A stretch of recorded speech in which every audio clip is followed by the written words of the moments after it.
Welcome to the world of mathematics and science. गणित और विज्ञान की दुनिया में आपका स्वागत है। इस वीडियो में ये सेकंड लेक्चर है क्लास कक्षा 9 के गणित का। ये सेकंड लेक्चर है जो चैप्टर 1 हम स्टार्ट कर दिए हैं। ठीक है, तो पहला चैप्टर है संख्या रेखा।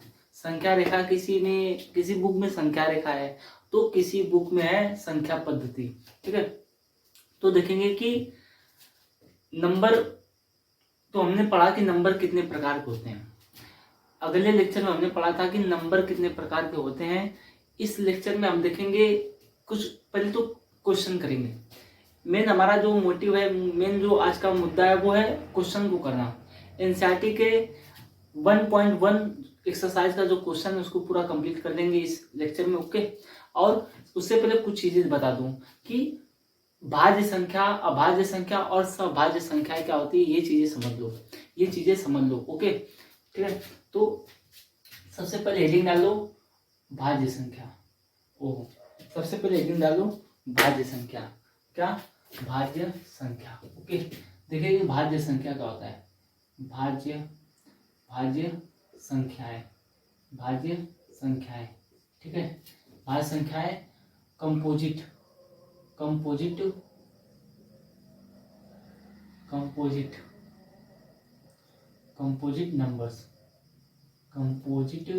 नंबर्स। भाज्य संख्याएं क्या होती हैं? तो वे संख्याएं, लिख पाऊंगा नहीं, आप लिख लेना, मैं बोल रहा हूं आप लिख लो। वे संख्याएं जो खुद से कटे और दूसरों से भी कटे, वो संख्याएं भाज्य संख्याएं कहलाती हैं। वो संख्याएं जो खुद से भी कटे और दूसरों से भी कटे, वो क्या कहलाती हैं? भाज्य संख्या कहलाती हैं। ठीक है, तो जैसे अगर मैं बोलूं कि 4, एग्जाम्पल में अगर बोलूं 4, तो 4 देखो, 4 2 से भी कटेगा, 2 से भाग दोगे तो भी कट जाएगा, कितना आएगा? 2।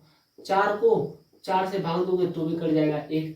तो 4 के अलावा 4 खुद से तो कटेगा ही, 4 खुद से तो कटेगा लेकिन 2 से भी कटेगा, 2 से भी पूरा विभाजित होगा। तो 4 क्या हो गया? 4 एक भाज्य संख्या है। 4 क्या है? भाज्य संख्या है। लेकिन अगर बोलो आपको 5, अगर आपको बोलूं 5, तो आप बताओ कि 5 किससे कटेगा? 5 किससे कटेगा? 5 केवल 5 से कटेगा, आंसर क्या आएगा? 1। 1 तो अपवाद, 1 से छोड़ दो, 1 से तो हर संख्या कट जाएगी। लेकिन 5 अपने खुद के अलावा और किससे कटेगा? किसी से भी नहीं कटेगा।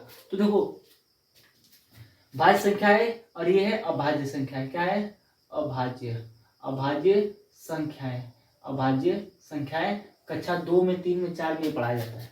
कक्षा 2, 3, 4 में ये पढ़ाया जाता है, 5 में पढ़ाया जाता है। ओके, तो भाज्य संख्या है जिसका एक से अधिक गुणनखंड हो, जो खुद से तो कटे लेकिन दूसरों से भी कटे। इसके कुछ और एग्जांपल देख लेते हैं, इसके भी एग्जांपल तो क्लियर हो जाएगा। ठीक है, तो 4 हो गया, 6 हो गया, 8 हो गया, 9 हो गया, 10 हो गया, 12 हो गया। ठीक है, 12 हो गया, 14 हो गया, ऐसे करते करते देखो 4 2 से भी कटेगा, 4 से भी कटेगा, ये 3 से भी कटेगा और ये 6 से भी कटेगा, ये 2 से भी कटेगा, 4 से भी और 8 से भी खुद से भी कटेगा, ये 3 से भी कटेगा और 9 से भी कटेगा, ये 2 से भी कटेगा, 5 से भी कटेगा और 10 से भी कटेगा।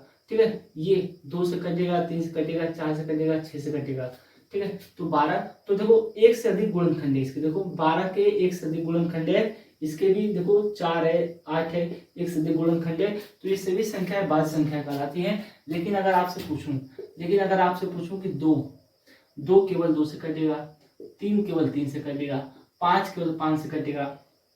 ओके, 5 केवल 5 से कटेगा, 7 केवल 7 से कटेगा, 11 केवल 11 से कटेगा, 13 केवल 13 से कटेगा, 17 केवल 17 से कटेगा, 19 केवल 19 से कटेगा। ठीक है, तो ये सिर्फ और भी संख्याएं इटिस, ये संख्याएं क्या कहलाती हैं? ये संख्याएं अभाज्य संख्या कहलाती है। ये संख्याएं प्राइम नंबर कहलाती है। प्राइम नंबर्स क्या कहलाती हैं? Prime number. समझ में आया? ठीक, तो इसको नोट कर लो या तो मैं इसको इरेज कर देता हूँ। ओके, अब एक चीज और देख लेते हैं। अब एक चीज देखें, अभाज्य संख्याएं क्या होती है। अभाज्य संख्याएं क्या होती है उसको देखेंगे। अभाज्य संख्याएं क्या होती है उसको देखेंगे। ओके, तो यहाँ पे हेडिंग डालोगे, हेडिंग वो भी डालो, अभाज्य संख्याएं, अभाज्य संख्याएं सअभाज्य संख्याएं, सअभाज्य संख्याएं, हेडिंग डालो सअभाज्य संख्याएं। सअभाज्य संख्याएं क्या होती है? बोलो बोलो, सअभाज्य संख्या क्या होती है? तो देखो सिंपल एकदम, फंडा एकदम क्लियर है। सअभाज्य संख्याएं वे संख्याएं जिसके जो परिमेय संख्या तो हो लेकिन उसका कोई अन्य गुणनखंड ना हो। जैसे जैसे अगर मैं बोलूं कि 25 बटा के 10 को, और इसको काटो देखो 5 से कटेगा, 5 दूनी 10, 5 पचे 25, 5 पचे 25। तो देखो 25 बटा के 10 तो कट गया, ये कट गया। लेकिन अगर आपसे पूछूं कि 5 बटा के 2 किसी से कटेगा, अगर आपसे पूछूं कि 5 बटा के 2 किसी से कटेगा क्या? नहीं कटेगा। 5 बटा के 2 किसी से भी नहीं कटेगा, तो इसको बोलेंगे सअभाज्य संख्याएं। सअभाज्य संख्याएं क्या बोलेंगे? सअभाज्य संख्याएं। क्या बोलेंगे? सअभाज्य संख्याएं बोलेंगे। चीजें मेरे ख्याल से समझ में आई होंगी। चीजें 4, 5, 6, 7 ऐसे 4, 5 तक पढ़ाया जाता है, ठीक है। हाँ, तो 5 तक पढ़ाया जाता है। ऐसे अगर मैं बोलूँ आपसे 2 बटा के 3 किसी से कटेगा? नहीं कटेगा। तो ये हो गया सअभाज्य संख्याएं। क्या हो गई? सअभाज्य संख्याएं हो गई। मेरे ख्याल से आपको समझ में आ रहा होगा, ठीक है। अब देखते हैं एनसीईआरटी के कुछ एक्सरसाइज देख लेते हैं, ठीक है। चलो एक चीज और बता देता हूँ कि दो संख्याओं के बीच में अनेक संख्याएं कैसे ज्ञात करें। अब किसी भी दो संख्याओं के बीच में बहुत सारी संख्याएं ज्ञात कर सकते हो। ओके, तो हेडिंग डालो दो संख्याओं के बीच में, दो संख्याओं के बीच में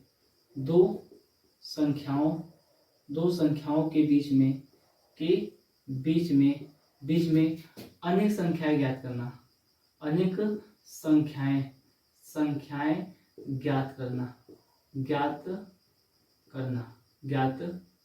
ओके, दो संख्याओं के बीच में अनेक संख्याएं कैसे ज्ञात करें? अगर मैं आपसे बोलूं कि मुझे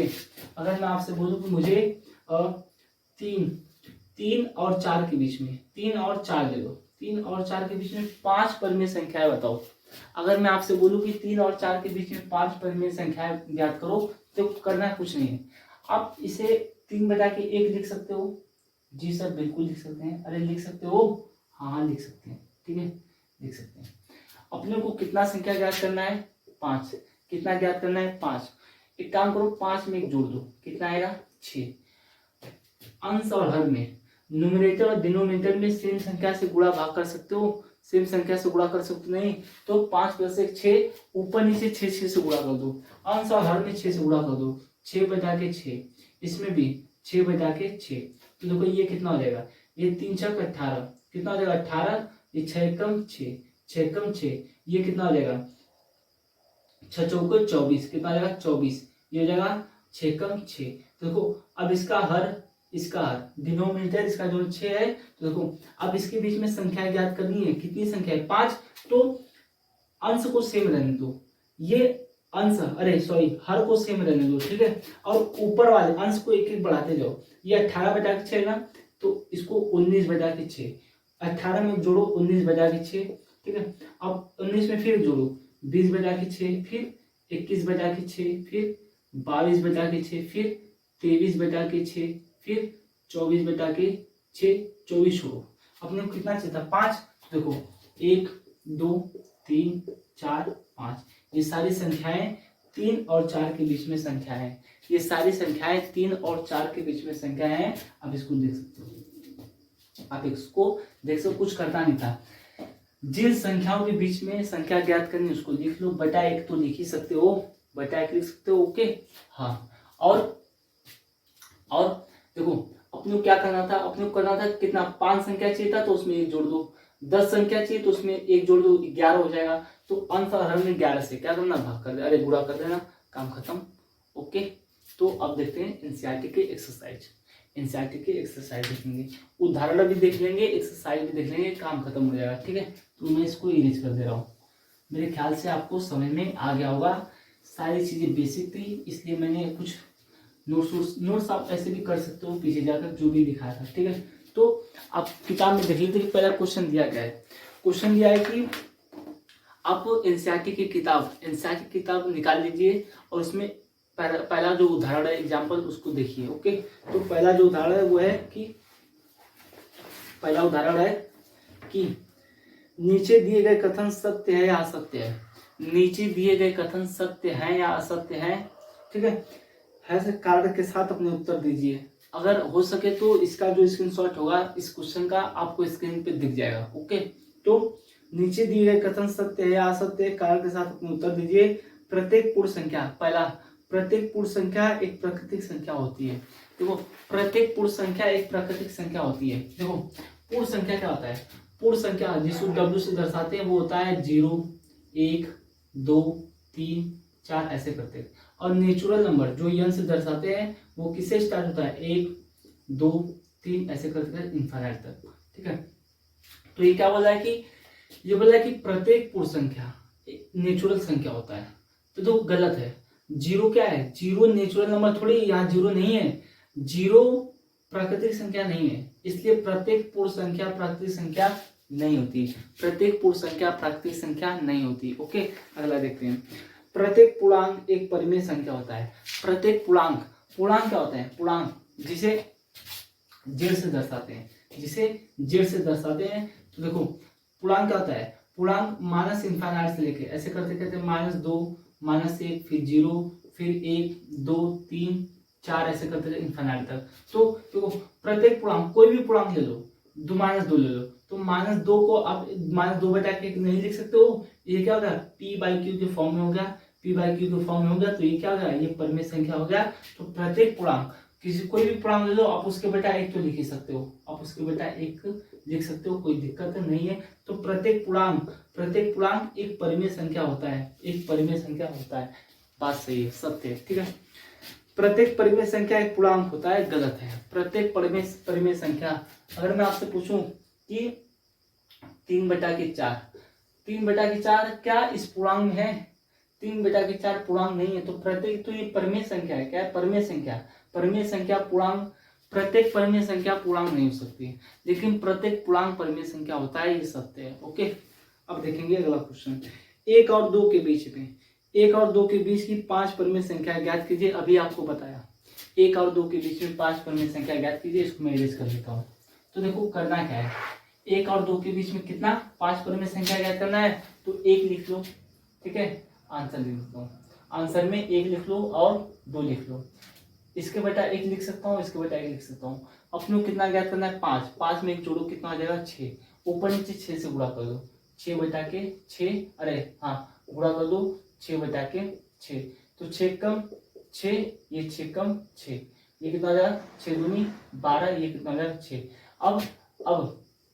अब हर को रहने दो सेम, बस अंश को बढ़ाते जाओ। 6 ना, तो 7/6, फिर 8/6, फिर 9/6, फिर 10/6, 10/6, फिर 11/6। कितना चाहिए? 5।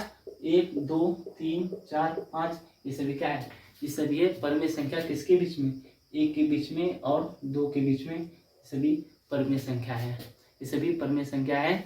अभी देखते हैं अपन एनसीईआरटी के एक्सरसाइज। प्रश्नावली 1.1 आप खोल सकते हो। ठीक है, तो इसमें जो चीजें बताने लायक रहेगी मैं बता दूंगा, बाकी आपको खुद से सॉल्व करना है। Solve itself and only itself. पहले खुद से कोशिश करें, बाद में ये तो बस आपको कुछ सिखाने के लिए करवा रहा हूँ। इसके सारे एक्सरसाइज के एक अलग वीडियो एकदम सेपरेट में बहुत ही अच्छे से वीडियो बनाऊंगा। उसका अलग प्लेलिस्ट भी बनाऊंगा, उसमें जाके आप पूरे एनसीईआरटी के एक्सरसाइज देख सकते हो। फिलहाल मैं ये तो बस कुछ सिखाने के लिए करवा रहा हूँ। ओके, हाँ, तो यहाँ पे देखो पूछा है क्या शून्य एक परिमेय संख्या है। देखो पहला क्वेश्चन आप देख लो, पहला प्रश्न आप देख लो। पहला प्रश्न क्या पूछ रहा है? पहला पूछ रहा है क्या शून्य एक परिमेय संख्या है। क्या आप इसे स्क्रीन अगर हो सके तो स्क्रीन पे लगा दूंगा। ठीक है, तो क्या शून्य, आप अपना किताब खोल लीजिए, क्या शून्य एक परिमेय संख्या है? क्या इसे आप पी बाई क्यू रूप में लिख सकते हैं, जहाँ क्यू कभी भी जीरो ना हो, जहाँ क्यू और पी और क्यू पूर्णांक है और Q not equal to zero. तो देखो अब जीरो को क्या जीरो एक शून्य क्या एक परिमेय संख्या है? तो यस, आप इसको 0/1 लिख सकते हो, 0/1 लिख सकते हो, 0/2 लिख सकते हो, अभी भी इसका मान क्या आएगा? अभी भी इसका मान आएगा 0। तो ये देखो ये p बाई क्यू के रूप में हो गया, ये p बाई क्यू के रूप में हो गया। तो शून्य एक परिमेय संख्या है। जी हाँ, शून्य एक परिमेय संख्या है, आप इसे p बाई क्यू के रूप में लिख सकते हो। ओके, आगे 2 और 3 के बीच में 6 परिमेय संख्या ज्ञात कीजिए। ये भी आप ज्ञात कर लेना, ठीक है, ये भी आप ज्ञात कर लेना। और तीसरा प्रश्न है 3/5 और 4/5 के बीच में परिमेय संख्या ज्ञात कीजिए। सेम संख्या कितना 5 परिमेय संख्या ना, तो 5 प्लस 6 से ऊपर नीचे गुणा कर दो, बाकी अंश को बारे बारे बढ़ाते जाओ, आपको 5 परिमेय संख्या मिल जाएंगी। ठीक है, कोई दिक्कत नहीं है। नीचे दिए गए कथन सत्य है या असत्य आपको बताना है। नीचे दिए गए कथन सत्य है या असत्य आपको बताना है। कारण के साथ अपने उत्तर दीजिए। प्रत्येक प्राकृतिक संख्या एक पूर्ण संख्या होती है। देखो प्रत्येक प्राकृतिक संख्या एक पूर्ण संख्या, प्राकृतिक संख्या जो 1 से प्रारंभ होते हैं, ऐसे बता देता हूँ। प्राकृतिक संख्या क्या होते हैं? 1 से प्रारंभ होते हैं, ये नेचुरल नंबर कहलाते हैं, 1 से इनफाइनाइट तक।